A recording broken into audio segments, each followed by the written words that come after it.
you a lifelong fan of General Hospital? Are you a new fan who wants to know more about the history of the show? Do you enjoy talking about the show with others? Do you find yourself yelling at the TV? Is your self-care an hour a day in Port Charles? If so, we invite you to join hosts Amanda Kimmel and Shannon Coach at the place where all the hidden conversations take place and secrets are revealed. Meet us at Pier 54, a General Hospital fan podcast. Hello! Hi! Welcome to the Port Charles 411. Today we are talking about the legendary Lesley Webber, Laura's mom. I'm so excited.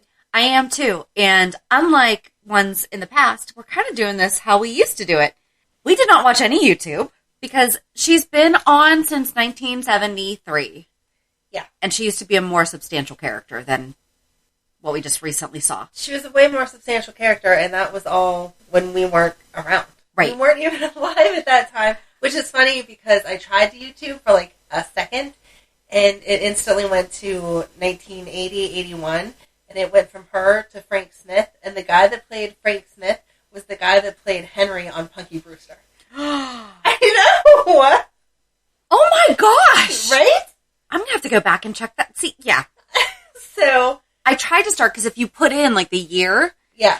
1973 didn't come up, but I feel like the 70s, but then it would say like Rick Webber and stuff like that. And I feel like we know stuff about Lesley's background. We do. From having watched, but we're kind of doing this completely rogue today too, where neither one of us have read this stuff. Right. We're just going to have to assume that it's right. I mean, some stuff Laura may have contradicted and we know, but right. To go back and watch, I feel like we would have needed 6 months because I couldn't only watch that. I would get pulled into all the rest of the storylines because we've never seen any of that. It's a brand new show at that point. And I hate to say it, but it's not like she's Anna and how we dedicated that entire month to Anna. She's not on the show anymore. Right. But stuff that, like we had said on Monday's episode, we were going to talk about David Hamilton, and then Lesley came on the show, and we're like, okay, you know what? We could just do Lesley because it would cover together, yeah. everything. Right. So we're going to talk about Lesley, hope that it fills in some blanks. Stuff is probably going to be wrong because we know that we have in the past caught mistakes, but we're using generalhospitalfandom.com, how we have in the past. I would say it's pretty darn accurate. This is a very thorough write-up, so but if there are mistakes, tell us because I want to know. I want to know what we want to know what we're really doing. Yeah, exactly. Because it's a whole new, not a whole new character, but a whole new world for us here. Yep. So, Dr. Lesley Webber, MD, is played by Denise Alexander from 1973 through 1984 on contract, and then from 1996 to 2009 to recurring. I didn't realize it was until 2009 for recurring. And then she has returned in 2013, 17, 19, and most recently, 2021. And that's awesome that it's been the same actress the entire time. Yep. And, fun fact, she previously played Lauryn Hill in May 1965. So she had played another character. Oh my God. Which, it sounds like it was a short-lived, but remember, Chloe Lanier had been on as a young Carly. True. Before coming on as Nell. Right. So I want to do a deep dive on how many actors were on the show playing other characters before they were actually brought on as whoever it is that they are. Right. Because I'm sure that there's a lot. Some people are just so, wow. Yeah, they have to bring them back. Yeah. So actress Denise Alexander originated the role of Dr. Lesley Williams in March 1973. And in 1976, although Time magazine panned General Hospital at the time, Alexander's character Lesley was noted as the serial saving grace, which I think is funny because Jeannie Francis is credited with the same thing like a decade later. Right. Or a couple years later, actually. When Alexander and the network could not agree to contractual negotiations, the character was killed off in March 1984. Angry fans picketed the studio, upset that the character had died. That's really all we're going to get into before we get into the to the story. But I thought that it was important to note that she was. It took them a long time to bring her back. Yeah. After fans were that upset, because we remember when Lesley came back, right, alive, right, and didn't know that she was supposed to be dead until the storyline explained that. Yep. So in the 1970s, Lesley Williams arrived in Port Charles. This says 1972, but we just read many times up above 1973. So, and began work as a cardiologist at General Hospital. Leslie's first patient was a woman named Florence Gray. Florence was suffering from stomach ulcers that she thought were brought on by the stress of her failing marriage with Gordon Gray. Florence was then sent to the hospital psychiatrist, Dr. Peter Taylor, and told him about her husband's affairs years earlier with a student in his class. Gordon had gotten the girl pregnant, and the child presumably died shortly after birth. When Peter told Lesley about Florence and her history, Lesley realized that she was that very student. Gordon Gray then returned and confessed his love to Lesley and was willing to leave his wife. However, Lesley convinced him to stay with Florence, and they left town soon after. So that's what Cyrus is talking about when they had to pack up and move, and therefore that's why he's horrible, because he had to move at one point in his life. Could you imagine if they would have got back together, though? Oh, my gosh. And then had another kid? Oh. Oh, that would have been some good story. Get writing on the fan fiction. Right. Lesley later married millionaire Cameron Faulkner. Wow. Who's that? I don't know. And Cameron, but that was also, so Lesley is Cam's great-grandmother. Right. But that's not the Cameron that he's named after. No. He's named after his dad's dad, his grandfather. So not the same guy. Anne discovered that the daughter she thought had died at birth was in fact alive and was only living miles away from Leslie's house. Lesley researched and found her daughter Laura was living with her adopted parents, the Vinings. Lesley was desperate to see Laura, but was ordered from her husband never to make contact with her. So Lesley followed her daughter to the park one day, and they spoke for the first time. Laura went home and told her sister, Amy Vining, about the woman in the park who promised to bring her many gifts. The Vinings were very protective of Laura and discovered that Lesley was in fact Laura's biological mother and swore never to give up their claim to their daughter. And she was she a teenager? I thought she was like 12-ish when Lesley found her. But if you look in this picture, she looks a little older. So maybe she was like 15, 16? I don't know. Okay. Playing in the park, you assume that she's a little bit younger. Okay, so maybe she was 12. Maybe, for whatever the reason, that number just sticks in my mind.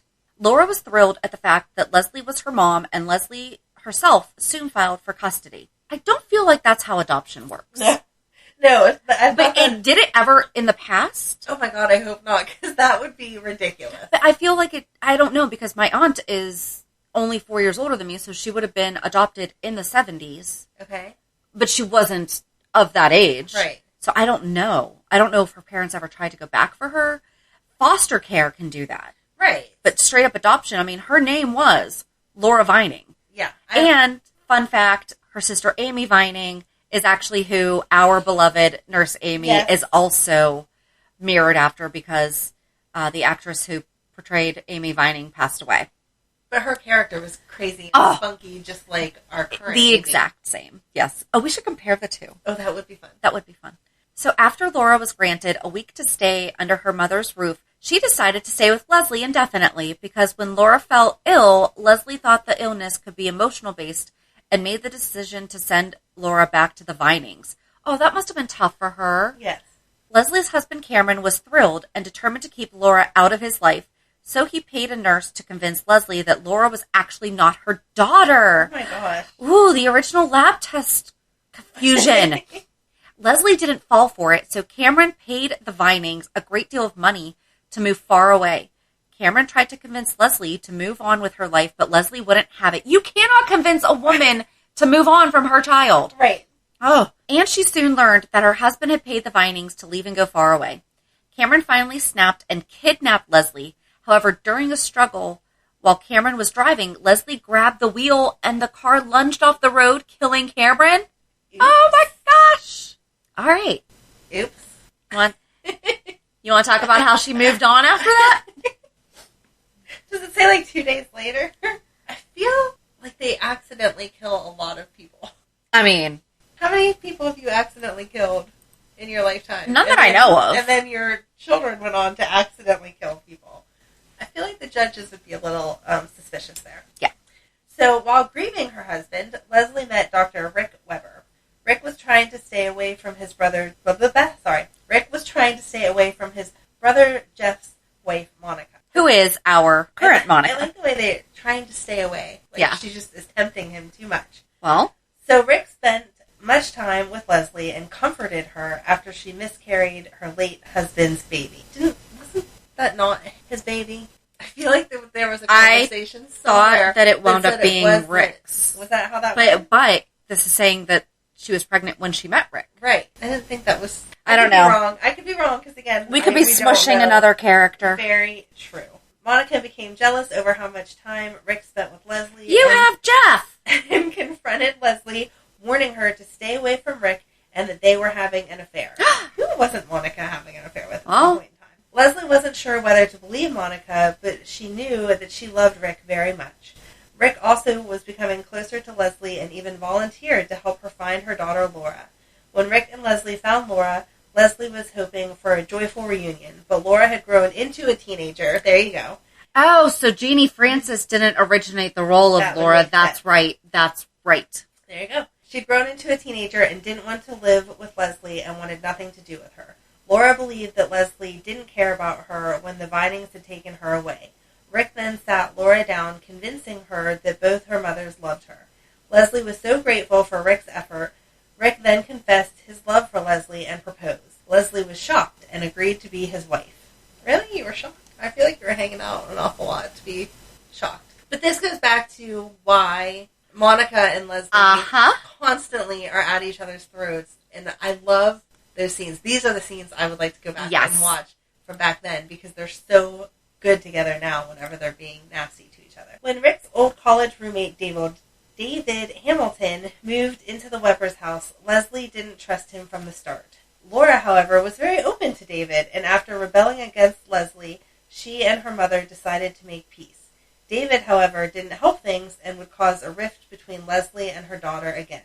David became obsessed with Lesley and soon made a pass at her, which Lesley rejected. Good girl. After he was rejected by Lesley, David moved on to her daughter, Laura. That's so gross. Laura and David then began a secret romantic relationship. But really, David was only using Laura to hurt Lesley and Rick. That's even worse. Mm-hmm. Yeah, because she would have been, young. Right. Very young. Young. Laura and David's relationship grew. And he was definitely an adult if his college roommate was married to her mother. Right. Laura and David's relationship grew, and Laura asked David to take her away from Port Charles. David finally told Laura that he didn't care about her, but loved her mother. Laura was angry and pushed David, causing him to fall and hit his head, accidentally killing him. Mother, like daughter. Lesley later found David's body and in an effort to protect Laura, confessed to killing David. Laura blocked the terrible night from her memory. She was sent to counseling with Peter Taylor and was able to recall killing David. Feeling guilty, Laura ran away from home, but was later tracked down and brought home by Scott Baldwin. Scotty. I hate that they shortened his name to Scott. Especially back then, well, yeah, he was Scotty. He was a kid, so he would have been Scotty. But he's now, still Scotty. No, I don't except for when Bobby calls him Scotty. But that's the thing. Okay, yeah, it would be weird if a newer character called him Scotty. If Finn's like, hey, Scotty, tomorrow. No, he is Scott. Okay. But when we're referring to young him and Laura, it's Scotty. Yes. She confessed to murdering David, and the charges against Lesley were dropped. Laura was sentenced to 6 months probation and was released into Lesley and Rick's custody. After Lassa fever hit GH. We talked about that with somebody. Okay. We did, because I remember that we looked it up. Okay. It was either Laura or, I don't know. Okay. But I remember that we looked it up. Rick and Monica slept together. Monica wanted to be with him, but Rick told her that they needed time away from each other to be sure of their feelings. It's funny how he comes to that after they hook up. When Laura was in a car accident, Rick came back to his senses and he told Monica they were over for good. Monica then reconciled with her husband, Alan, and discovered that she was pregnant. That was the one that was we didn't know who the dad was. Okay. Yeah. Lesley and Rick pondered themselves whether they should have a baby. Unfortunately, Lesley was told she couldn't conceive, otherwise she would be putting her life in danger. Lesley later delivered Monica's son, Alan Quartermain Jr. Monica, however, told Lesley that the child was Rick's. After Lesley confronted Rick, he left Port Charles to think about his feelings for both Lesley and Monica. It's just like a man. I'm in the middle of all this chaos. Let me skip that he created. Right. I mean, they had their own equal parts too. But especially after your wife delivers your lover's baby. Yeah. Maybe give her a little grace. After Alan Jr. developed a heart problem, Rick was called back to Port Charles to perform surgery on him. Rick then filed a paternity suit against Monica as he wanted Alan Jr. to be his son. Lesley later filed for a divorce so that Rick could marry Monica and have a family with Alan Jr. By the way, that's A.J. Quartermain. Yes. They just called him Alan Jr. Right. However, a birthmark revealed that Alan Jr. was in fact a Quartermain. Okay. Are birthmarks genetic? Because I don't have one, but both of my kids do, and I don't think their dad does. Hold on. I don't know. You go ahead and look that up. I am. Rick then ended things with Monica and left Port Charles once again. Rick later returned and immediately remarried Lesley and adopted a 6-year-old boy named Mike. Lesley and Rick then began working at the Waterfront Sports Center, where Lesley taught an aerobic dance class and even booked Richard Simmons to help her in a guest stint. Fun! So do you want to know about the... Yeah, go ahead. So the occurrence of birthmarks may be inherited. Some marks may be similar to marks on other family members, but most are not. So if he had, like, a Q on his butt, and that's hereditary... Like the Cabbage Patch Kids. There's a stamp on the or, like, butt. branded or something, you know? Right. Okay, but anyway, I guess it is possible that certain birthmarks are hereditary. I did not know that. That's pretty cool. I don't know that I would take that over, like, a paternity test, though. That's No. When Laura disappeared in 1982, Lesley was crushed but soon received a new arrival under her roof by the name of Blackie Parrish. A.K.A. John Stamos. They welcomed the street kid into the Webber home after Blackie's mother had died. Blackie soon entered the music business, and Rick and Lesley then noticed a change in his behavior. They discovered Blackie accidentally killed his girlfriend. Oh my God! And was arrested. Blackie was found guilty and sentenced to time in prison. Everyone just keeps accidentally killing everyone. Rick and Lesley were later overjoyed when Laura was revealed to be alive after being kidnapped by the Cassadines. But tragedy would soon strike the Webber family again. A young woman named Ginny Blake came to town claiming to be little Mike Webber's biological mother. Lesley was tipped off by Bobby Spencer that Ginny was running a scam and went to Ginny begging for her to confess, but Ginny refused. She was last seen on screen going home with Rick. Off screen, she had an argument with D.L. Brock, who tried to blackmail Rick after he shut down his plant. One day, on the day she passed away, there was a bad storm in Port Charles. Lesley stayed at work. Chief Ramsey showed up at the Webbers' home to tell Rick some bad news about an accident and that Lesley had died. So this whole thing happened off screen? That's awful. Like, they didn't even show her driving and then, like, wiping out. Like, she just went home and then we get a phone call that she died in a snowstorm. What? At the same time, her body showed up at the ER as a crash victim, and Bobby was the first one to see her. Oh. Luke and Laura were in the Himalayas at the time, and Robert was unable to get a message about Lesley's passing. As revenge for what Laura did to the Cassadines, Helena had Stefan kidnap Lesley's body and keep her alive. That's what they did with Lulu when they kidnapped her, but Lulu was not presumed dead. They need to find... Was Lulu presumed dead? I think we just knew that she was kidnapped. Yeah, I don't think that she was presumed dead because that was how they went looking for her and found her. Right, yep. So years later, it was revealed in 1996 that Lesley Webber was indeed alive and being held captive in a catatonic state by the Cassadines. Lesley and Laura were reunited, and with Luke's help, they faked their deaths to escape the Cassadines. Stefan Cassadine then blackmailed Laura into leaving town. Laura lied to Luke that her mother needed treatment in Switzerland and took Lulu with them. They returned a few months later. Lesley was deeply traumatized by her experience as a result and was unable to practice medicine again. With the help of her family, she did, however, ease into her new role as grandmother to Laura's children, Nicholas, Lucky, and Lulu, while continuing to be a mother to Laura. In 2002, Rick Webber returned to give his daughter Laura away again at her second wedding to Luke Spencer. Rick and Lesley reunited for the first time in over a decade. She confided in him how angry she was from having years stolen away by her captivity. However, she was happy that Rick was able to move on with his life. Soon after his arrival, Laura began having flashbacks involving their old garage attic. I remember this! Mm-hmm. Including wearing a dress covered in blood. Rick and Scott Baldwin, could tell that Laura was remembering and tried to prevent the truth from coming out. Because this is when she went in her catatonic state. Yes.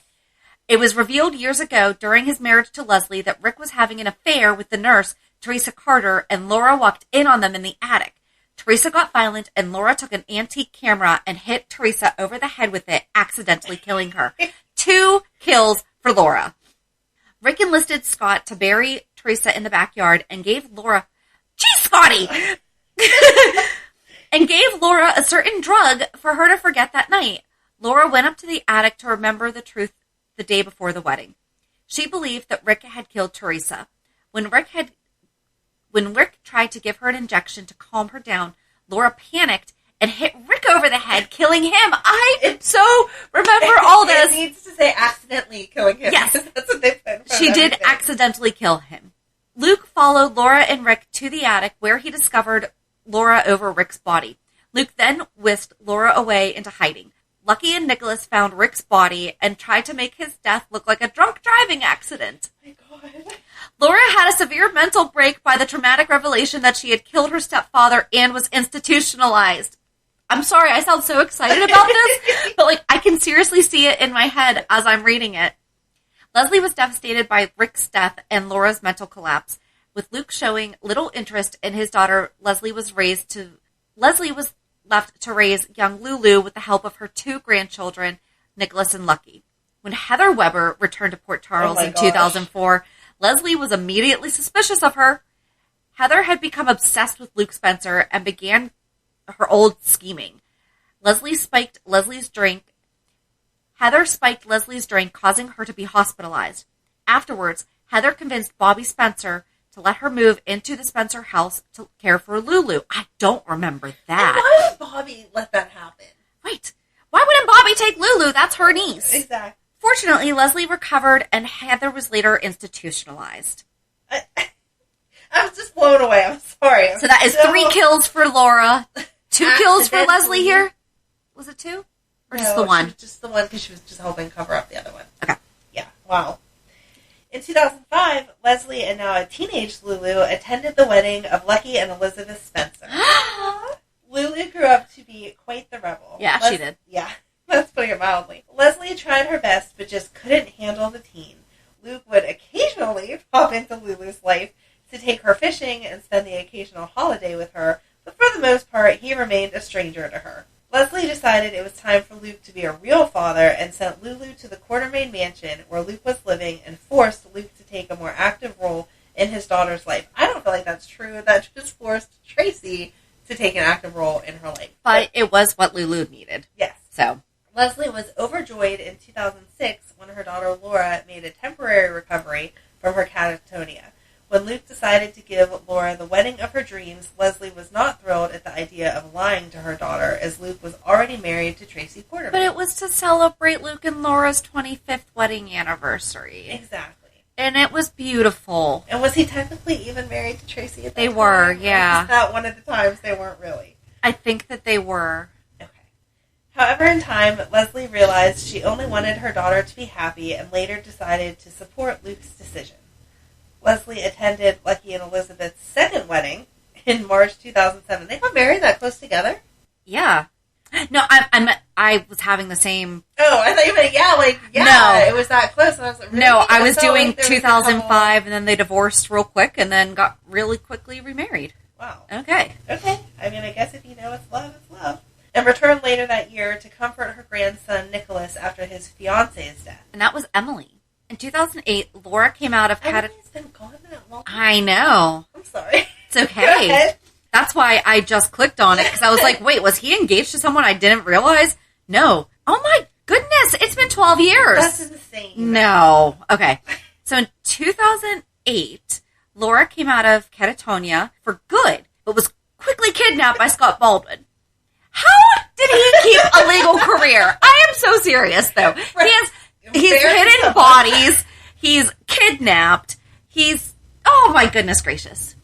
Yeah. Okay. Lesley assisted Lucky, Lulu, and Nicholas in finding her location by remembering where Scott and Laura went on their honeymoon. Lesley later shared a tearful reunion with her daughter once again. Lesley Webber's last appearance before a 4.5-year absence was in October 2009 when she Oh my gosh. attended dun dun dun Lucky and Elizabeth's engagement party. When Laura returned to Port Charles in 2013, she reveals Lesley has been living in Italy with her grandsons Nicholas and Spencer. Lesley returns to Port Charles in May 2013 along with Spencer to visit Laura and her grandson Nicholas. She highly objects to her daughter's coming nuptials to Scott Baldwin, so that's third marriage to him, due to him being responsible for the death of her late husband, Rick Webber. And the fact that he just kidnapped her. I mean, that should be something. However, she is persuaded to give her blessing, and she even officiated the wedding after Mayor Janice Lomax is revealed to be too booked. On December 22nd, 2017, Laura and Kevin are at a church waiting to get married with Dante, Lulu, Maxie, and Nathan in attendance, and the minister couldn't make it due to his wife giving birth. Lulu spots Laura's mom, Lesley, coming in. Dante asks how Lesley got to the church as the roads are closed and there are no flights. Lesley explained that she had a close friend who is a storm chaser. Because we all do. Yep. He flew her to the city. But they had to... My gosh. Why do we... But they had to rent an all-terrain vehicle, much like the one you hear in the background, possibly, to get to the church from the airport. Lulu asked who this person is, and Lesley clarifies he is her pilot. He is the pilot, her boyfriend, Marcello. I forgot about this. Marcello comes in and introduces himself to everyone in Italian. Lulu wants Lesley to marry Laura and Kevin, but Kevin says that since Lesley married Laura and Scott, they want to start fresh. Marcello talks to Lesley, and she translates that he has married American couples in Italy before. Of course he has. And can't. I mean, he's a storm chaser who marries people. The storm chasing officiant. That's the next reality show. Right? Nathan checks Marcella's license and says it's in order. Maxie says that the wedding is a go, but as Marcello doesn't speak a word of English, Lesley will have to translate. After they are married, Dante is alerted that the roads are closed, so they will have to stay in the church overnight. And on April 2nd, 2019, Lesley returned for the 56th anniversary of General Hospital. That was quite a year. Wow. Quite a year there. And then most recently, Lesley Webber made an unexpected return on January 8th, 2021. It began with Cyrus and Laura arguing at the hospital about who is at fault for the bombing at the Floating Rib and about Florence Gray, Cyrus's mother's well-being. Laura scoffs that Jason has your mother, I'm sure she's fine, but Cyrus rejects this as unacceptable. Laura doesn't care, however, and isn't interested in what Cyrus finds acceptable or unacceptable, angrily suggesting that once Lulu is healed enough, send any of his complaints to Laura through Lulu, once Laura is in the condition to handle it. That's like a way too long sentence to say all that. And annoyed Cyrus maintains he's played no part in the bombing at the Floating Rib, but Laura insists that she knows that he did, angrily, tempestuously mentioning... Why did I write this like this? Let's just skip down to Lesley. Angrily, tempestuously mentioning. Thank you. It should be one or the other. Yeah. Tempestuously mentioning that he's indirectly responsible for the killing of 2 people and leaving Lulu in a comatose. Boom. Right. That is a very tough sentence. We also just talked about this the other day. We did. So they're standing in front of the elevators arguing, and we said, I don't know why Lesley just all of a sudden showed up. And Laura even says, we were supposed to see each other whenever we went to go see Lulu. And then she gets into it with Cyrus, and he calls her all kind of nasty. He calls her names. a tramp. And she comes right back at him and is like, yeah, I'm not sure I remember your father because I was just hooking up with so many married men back then. Be a little more clear. Right. And it was great, and I loved it. It was so good. She was spunky. She was sassy. And she was no nonsense. She was like, Right. You I don't... may be an older lady, but I do not have to put up with your crap. I'm going to put you in your place. And apparently she did not sleep with many a married man. Well, that's good. I would hope that she was just... But she still said it. Just to be... She did it, just to be a jerk, because he was being a jerk. I loved it. Yes. I really enjoyed this. I enjoyed it, but some of these years are a little crazy. Like, the whole wedding. I feel like we need to watch this, though. Like, we need to, at some point, be able to watch her in the 70s. No, because our list of who we're going to have to talk about next is going to grow 10 times times so over. much. Listen, this podcast has no end date, and we have 58 years of stuff to get through. So Okay. we just need some sponsors, and if you would like to contribute on Patreon to us doing all the research and delivering this information to you, that would be awesome. There you go. Little plug, but in all seriousness, that would be so cool if that was like our full-time jobs. Yes. I would probably still stay in real estate though, because I really enjoy it. But There you go. it would be so much fun. And then, so all it says under her crimes committed is had an extramarital affair with her medical professor, Gordon Gray. Is that a crime? It's not a crime. While he was married, which produced their child, Laura Webber. Health vitals. She was raped by Cameron Faulkner. That was her husband. I'm not saying that husbands cannot rape wives, but they didn't say that. So that's horrible. That is horrible. And I feel like they should have said that. But it kind of made sense with his personality whenever she said he refused this, he refused that. Right, but I feel like that would have been pertinent during all that, like, and that's why she left, or... Maybe that was part of the whole baby storyline. Like, he wanted a baby, so he raped her. And it didn't work out. That's not how that... No. I mean, it's not how it should go. I know. But I just wonder if that's how she ended up pregnant then. Oh, I don't like any of that. Nope. She was injured in a car accident, presumed to be dead. I can't believe that was off screen. And I know. And held captive. Well, so was Luke's avalanche. That was on screen. Mm-hmm. But he was presumed dead then, too. Yes. Held captive by the Cassadines in a catatonic state. Same time. Right. So we hope that you enjoyed learning a little bit more about Lesley Webber. And if last week or this month was the first time that you've ever seen her, welcome. Yes. She's awesome. I love how spunky she is and that they never made her lose that. Every time that I've seen her, and no matter what her age is, she still can just, like, give it. Yep. Love it. And you're absolutely right, because the one thing that stands in my mind is when Gail passed away and they did the anniversary episode with the scavenger hunt, and she and Monica are in the lockers. Like, they were in the locker room, like, arguing about Rick. Right. Because I always think of Elizabeth's grandma, and as she's aged, they've made her like the grandma. Right. Like, and she used to have spunk too, but they never showed that as she got older. Right. It was, all she does is watch the kids. That's the grandma. So I'm glad that Leslie is like, no. I may be the grandma, but I can still take you on. Yeah. Love it.